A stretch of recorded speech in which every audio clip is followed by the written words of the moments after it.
I mean, you're Don, I have to say, choose your question carefully. There's 5 minutes left. Billionaire tech mogul Elon Musk defiant and at times defensive in a contentious new interview. Don, the only reason I'm doing this interview is because you're on the X platform and you asked for it. Otherwise, I would not do this interview.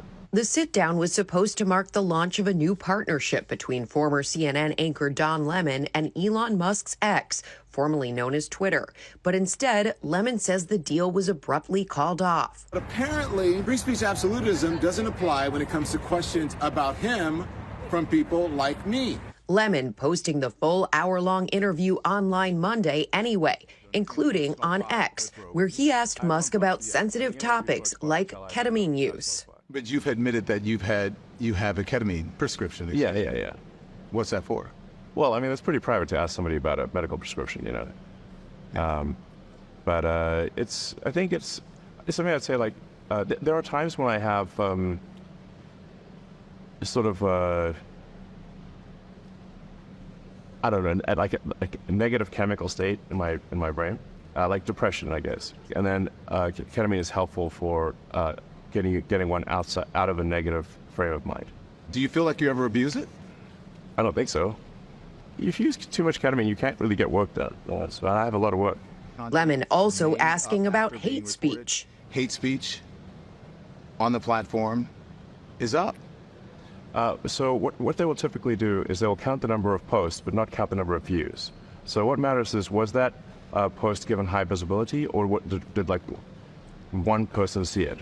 Reps for the journalist tell ABC News there were light edits made to the conversation for pauses, but nothing of editorial substance. The two sparring over many topics, including diversity, equity, and inclusion initiatives and free speech. So, Don, you love censorship, is what you're saying?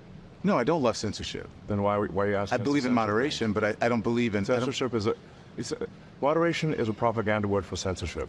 But don't you think free speech is one thing, right? Or not? You know, look, if something's illegal, we're going to take it down. Musk later confirmed the end of the partnership, saying Lemon lacked authenticity, and his approach was basically just CNN, but on social media, which doesn't work. Lemon appearing on The View last week to discuss the interview prior to its release. I think it was just uncomfortable for him to sit in front of someone and actually have to answer questions, to be held accountable. Lemon also discussed politics with Musk. Musk frequently shares his political views on X and says he doesn't plan to give money to either President Biden or former President Trump's campaign, also telling Lemon that he will not help Trump with his growing legal fees, guys. Wide-ranging conversation there. To say the least. Yes. So it's an hour? Yes, an hour of their time together. All right. You just caught our most recent clip. Now we want to give you our perspective. Hit that like button, subscribe, and join the conversation in the comments. Elon Musk, the trailblazing entrepreneur behind some of the most innovative companies of our time, including SpaceX and Tesla, recently found himself in a rather uncomfortable situation. An interview with Don Lemon, which, according to the host himself, was the reason for the termination of a potential partnership with Musk's enterprise, X, formerly known as Twitter.